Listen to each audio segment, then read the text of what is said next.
Chapter 19 Omelan. Saat Alvaro berhasil menemukan Norbert dan yang lainnya, terlihat hanya tersisa ketiga teman kamarnya saja yang masih berdiri di sana. Stefani mengatakan jika terjadi sesuatu kepada keluarganya. Dia terlihat sangat terburu-buru saat pulang tadi. Jetty hanya memintaku untuk menyampaikan hal ini kepadamu. Mako yang berada di sampingnya menatap Alvaro dalam-dalam, seperti sedang menunggu dia menjelaskan sesuatu. Norbert tanpa berpikir langsung menendang pantatnya, yang hampir membuatnya terjatuh karena tidak siap dengan pukulan yang datang tiba-tiba. Hari ini adalah acara yang diselenggarakan oleh perusahaan. Setelah pertunjukan selesai, akan ada acara makan malam. Queen dan Argus akan pergi menghadirinya tentu saja. Alvaro benar-benar sudah menyinggung dua orang ini. Jamuan makan kali ini mungkin akan terasa sangat canggung. Saat dia masih ragu apakah akan menghubungi Nabila atau tidak. Tiba-tiba malah Nabila lah yang menghubunginya terlebih dahulu. Aku sudah sampai tempat biasa. Apa kamu akan kembali? Alvaro baru teringat jika Nabila sudah meminta izin libur kepadanya. Jika dia tidak kembali, maka dia akan meminta Norbert untuk mengantarnya. Dia masih tidak ingin membiarkan Norbert mengetahui begitu banyak hal. Tapi jika tidak kembali saat ini, mungkin saat dia kembali nanti mereka akan menanyakan kepadanya mengenai masalah Queen. Begitu teringat akan hal ini, kepalanya terasa nyut-nyutan. Hari ini Nabila mengenakan gaun biru muda. Tubuh indahnya terpampang dengan jelas, semakin menunjukkan keanggunan khas seorang wanita dalam dirinya. Belum sampai di samping mobil, tapi sosok dirinya terlihat jelas saat berada di kerumunan orang. Jelas-jelas hanya berjalan beberapa langkah saja. Tapi sudah ada sekitar 3 atau 4 laki-laki yang mencoba untuk mendekatinya. Tapi Nabila menolak mereka semua dengan halus. Setelah menunggu orang yang mengerumuninya pergi, dia baru memutuskan untuk mendekat kepadanya. Kenapa Jetty tidak senang saat melihat mereka mengerubungiku? Alvaro masih terbayang-bayang akan apa yang terjadi di pintu masuk perusahaan. Jadi wajahnya terlihat tidak mengenakan, tapi kesuraman di wajahnya malah disalahpahami oleh Nabila. Bukan. Aku hanya merasa jika kamu sangat hebat. Jetty, aku akan kesulitan mengimbangimu. Nabila tersenyum, menggelengkan kepalanya. Dia mengendarai mobilnya sambil mengatakan perihal masalah izinnya. Dia dan sahabatnya biasa makan bersama setiap akhir pekan, dan tagihan dibayar bergiliran untuk setiap minggunya. Hubungan di antara mereka terbilang cukup bagus, jadi dia tidak enak untuk menolak AHRON mereka. Turunkan aku di jalan depan saja, biar tidak terlambat. Nabila yang mendengar perkataan Alvaro langsung panik. Nabila berpikir jika Alvaro memiliki hal yang harus dilakukan, dan terganggu karena dirinya yang minta izin untuk libur. Jadi Nabila langsung menepikan mobilnya di pinggir jalan. Tuan, jika Tuan masih ada hal yang harus dilakukan, aku bisa mengurungkan niatku untuk pergi makan bersama temanku. Jika Nyonya mengetahui aku meninggalkan Tuan di sini begitu saja dan pergi makan, pasti aku akan dipecat. Nabila semakin panik, tanpa menunggu Alvaro mengatakan sesuatu. Dia langsung mengeluarkan teleponnya. Dilihat dari gerakannya, kelihatannya dia akan menghubungi seseorang. Alvaro langsung merebut telepon di tangannya. Telepon yang sudah terhubung langsung dia matikan. Kemudian menatap Nabila tidak berdaya. Gadis ini saat ada masalah apapun selalu saja mengkhawatirkan jika dirinya akan kehilangan pekerjaan. Alvaro juga bukan orang lumpuh yang harus dia jaga selama 24 jam. Meskipun Nabila juga dibayar untuk pekerjaannya ini, tapi dia juga memiliki kehidupannya sendiri. Jika tidak, untuk apa uang yang dia dapatkan itu? Kelihatannya gadis ini tidak memahami akan penalaran kehidupan seperti ini. Kenapa kamu sepanik itu? Wajar jika kamu memiliki kehidupan pribadimu sendiri. Jalankan saja mobilmu ke tempat di mana kamu akan pergi makan. Aku tidak memiliki hal yang harus dilakukan. Jetty hanya perlu duduk saja di mobil dan memainkan HP-ku sambil menunggumu. Nabila langsung merasa tidak enak hati saat mendengar perkataan Alvaro. Wajahnya memerah hingga tidak bisa berkata-kata. Dan mobil juga masih berhenti di tempat semula, tidak bergeser 1 senti pun. Alvaro juga tidak mendesaknya. Hanya duduk di tempatnya dengan tenang. Meskipun ayahnya lah yang membayar gaji Nabila, tapi Nabila juga masih harus mendengarkan apa yang diperintahkan oleh Alvaro. Jika Nabila tidak paham mengenai hal-hal semacam ini, maka dia tidak akan bisa bertahan dalam pekerjaannya kali ini.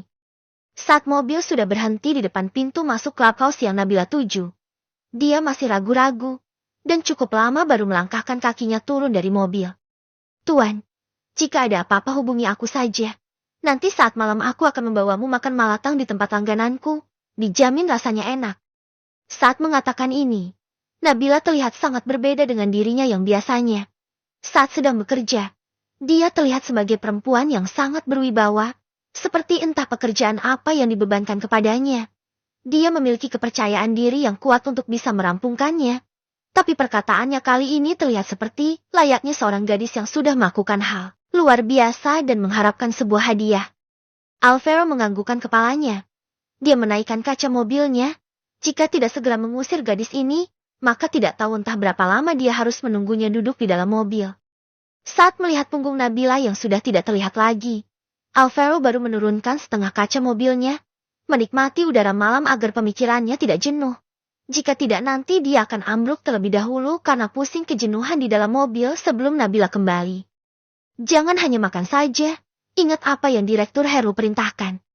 Satu lirik percakapan mereka terdengar di telinga Alvaro. Dia bukannya ingin menguping, tapi mereka berbicara tepat di sebelahnya. Tidak mungkin jika dia tidak mendengar percakapan mereka.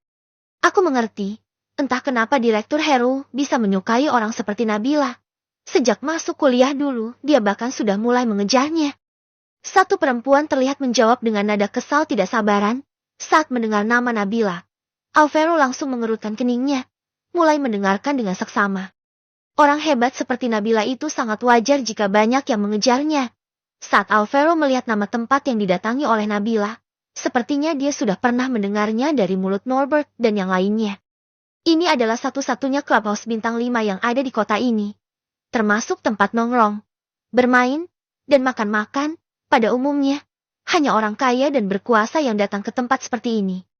Bagaimanapun juga dalam sekali makan bisa menghabiskan sampai puluhan juta. Percakapan dua perempuan itu semakin lama semakin tidak jelas. Mereka mengatakan jika Nabila bekerja di sebuah rumah sakit swasta sebagai perawat pribadi. Tapi sebenarnya dia hanya menggoda para orang kaya saja. Setelah mendengar sampai sini, Alvaro benar-benar tidak tahan untuk mendengar lebih lanjut lagi. Dia langsung menurunkan kaca mobilnya dan membuat mereka berdua terkejut. Kenapa kamu menguping? Tata, gadis berambut pendek yang menyadari akan hal ini langsung berteriak kepada Alvaro. Tujuan lain Alvaro menurunkan kaca mobilnya adalah untuk melihat paras kedua perempuan itu. Jika terjadi sesuatu nantinya, maka akan mudah untuk mencari keberadaan mereka. Tapi Alvaro tidak menggubris dan tidak meladeni mereka berdua. Kedua perempuan itu mengatainya orang gila saat melihat Alvaro tidak mengatakan apapun saat mendapat omelan dari mereka. Sebelum mereka benar-benar pergi, Alvaro bahkan masih mendengar omelan dan gerutuan yang keluar dari mulut mereka berdua. Perhatikan dengan jeli saat melihat Nabila nanti, tapi jangan sampai terlalu kentara. Lakukan dengan bersih.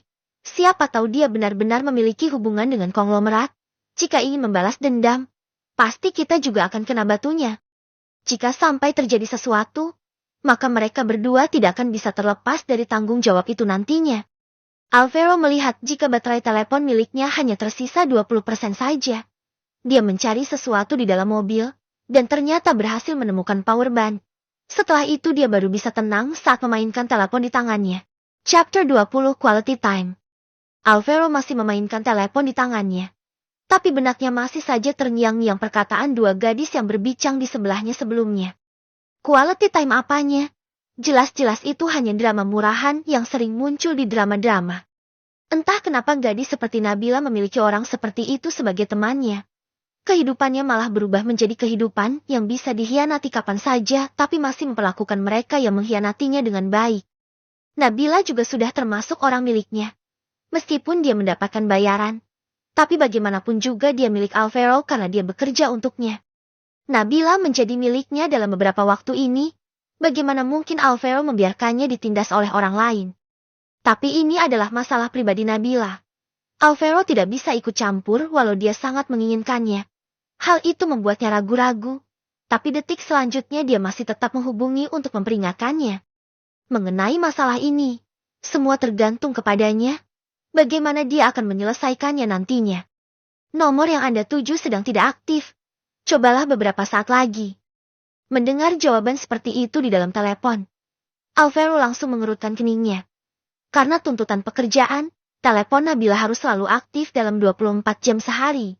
Jika dia tidak sedang bekerja juga tidak seharusnya dia mematikan teleponnya seperti ini.